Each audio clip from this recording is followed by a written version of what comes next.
Hello friends, आज हम 12th का जो सेकंड प्रैक्टिकल है KMnO4 के साथ फेरस अमोनियम सल्फेट वो वाला प्रैक्टिकल करने के लिए जा रहे हैं। तो उसके पहले हम सारे एपरेटस को देख लेते हैं। तो आपको ये जो बीकर के अंदर दिख रहा है वो है KMnO4 का सैंपल जो पर्पल कलर का है। मैंने ये बड़े से बीकर में जो सैंपल बनाकर रखा है वो स्टैंडर्डाइज सैंपल है फेरस अमोनियम सल्फेट का, जिसका कलर भी आप देख सकते हो, थोड़ा ग्रीनिश कलर है। फेरस अमोनियम सल्फेट को मॉर सॉल्ट भी बोला जाता है। फिर हम प्रैक्टिकल में आज यूज़ करने वाले हैं डाइल्यूट सल्फ्यूरिक एसिड, जो मैंने पहले से ही डाइल्यूट करके रखा हुआ है। तो सबसे पहले हमारा प्रैक्टिकल स्टार्ट होता है how to wash this burette. तो पहले ब्यूरेट को मैंने ब्यूरेट स्टैंड पर ऑलरेडी लगाकर रेडी रखा है। मैं उसको पहले वॉश करूँगी। तो वॉश करने के लिए हम लोग वॉश वाटर का यूज़ करेंगे और ब्यूरेट को पूरा का पूरा पानी से भर देंगे, क्योंकि ब्यूरेट कोई ना कोई स्टूडेंट ने यूज़ किया होगा।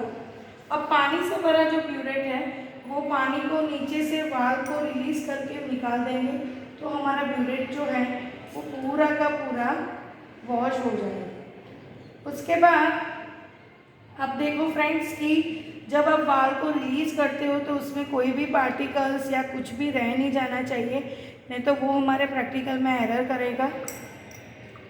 अब हम ब्यूरेट के अंदर सबसे पहला जो सैंपल है वो लेने वाले हैं KMnO4 का, जिसका मोलारिटी और कॉन्सेंट्रेशन मुझे ये प्रैक्टिकल के अंदर चेक करना है।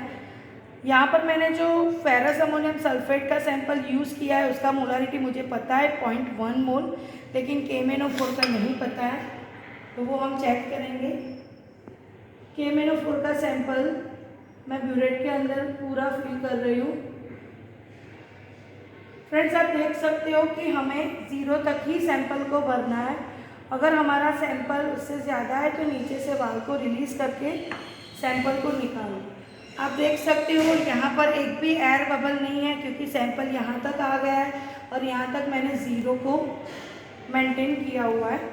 अब मैं बीकर के अंदर, मेरे फ्लास्क के अंदर सैंपल लेने वाली हूँ। फ्लास्क भी यूज़ कर सकते हो या फिर आप बीकर का भी यूज़ कर सकते हो। तो मैं बीकर का यूज़ कर रही हूँ। ये जो है वो पिपेट है, 10 ml का पिपेट, मार्किंग आपको यहाँ पर दिख रहा होगा। तो 10 ml का सैंपल मुझे लेना है फेरस अमोनियम सल्फेट का, जो फ्रेशली प्रिपेयर्ड है और अभी अभी स्टैंडर्डाइज सैंपल मैंने बनाकर रेडी किया है।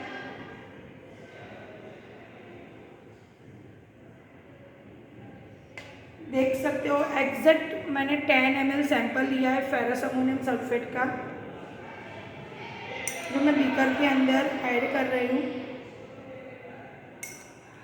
हमें बीकर में सैंपल ऐड करने के टाइम पर एयर फ्लो नहीं करना है। जितना भी सैंपल खुद ही आ रहा है वही आप यूज़ करो। अब ये सैंपल के अंदर हम लोग हाफ टेस्ट ट्यूब या full test tube dilute H2SO4 का यूज़ करेंगे, क्योंकि फेरस अमोनियम सल्फेट का कलर होता है ग्रीन कलर।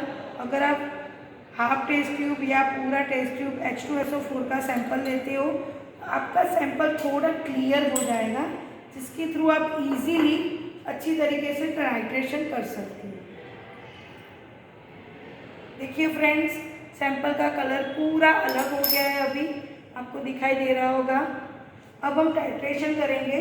तो टाइट्रेशन के अंदर colourless to light pink colour वो हमारा रिजल्ट होना चाहिए, और हमारा जो रिजल्ट है वो स्टेबल कंडीशन के अंदर आना चाहिए।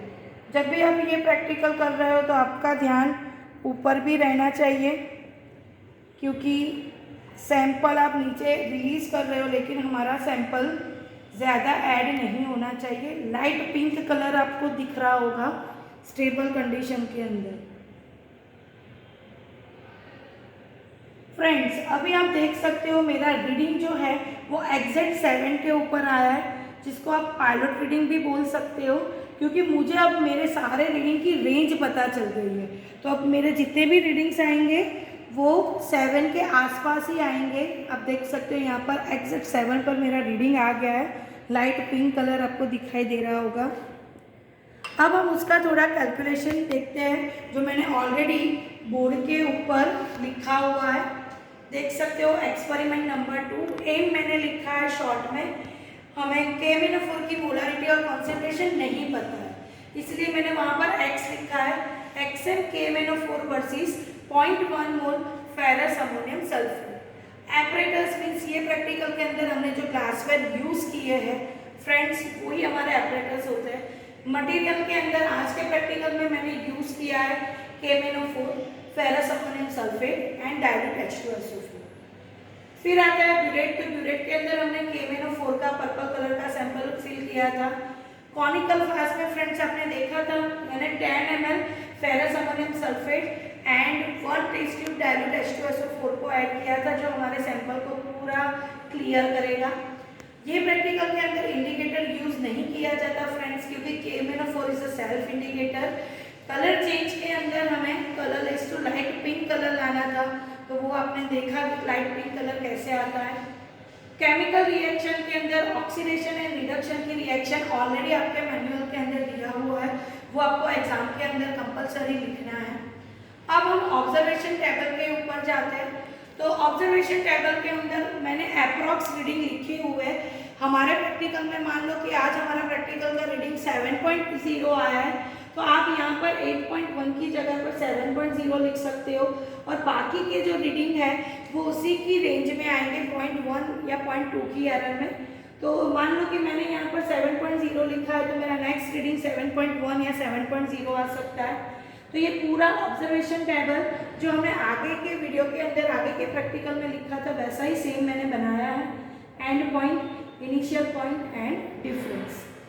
अब हम कैलकुलेशन के ऊपर जाते हैं। तो कैलकुलेशन के अंदर A1 M1 V1 is equal to A2 M2 V2। हमें M2 फाइंड करना है। इट मीन्स कि KMnO4 की मोलारिटी फाइंड करनी है। बाकी सारे रीडिंग हमें यहाँ पर दिए हुए हैं।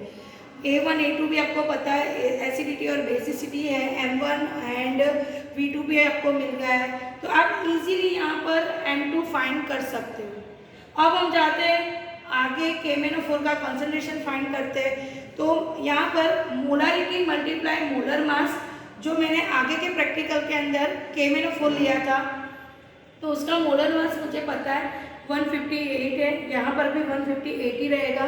मोलारिटी आप ऊपर के कैलकुलेशन से फाइंड करोगे वो वैल्यू आपको यहाँ पर रखनी है। एंड लास्ट में एक रिजल्ट आता है जिसके अंदर मैंने मेरे प्रीवियस वीडियो के अंदर भी आपको बोला था कि रिजल्ट के अंदर टाइटेशन के प्रैक्टिकल में क्लास में टेबल ड्रॉ करो जिसके अंदर आप 4 ब्लॉक बनाओ।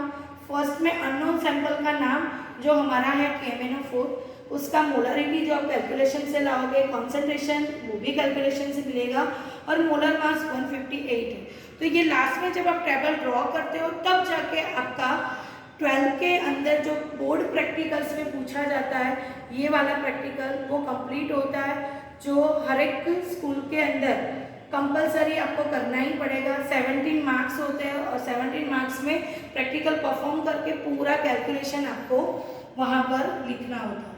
आई होप कि आपको ये पूरे प्रैक्टिकल के अंदर पता चल गया होगा। बहुत इजी वे के अंदर मैंने आपको ये एक्सप्लेन किया हुआ है। तो ये मेरा वीडियो देखने के लिए और मेरे चैनल को सब्सक्राइब करने के लिए बहुत सारा थैंक यू।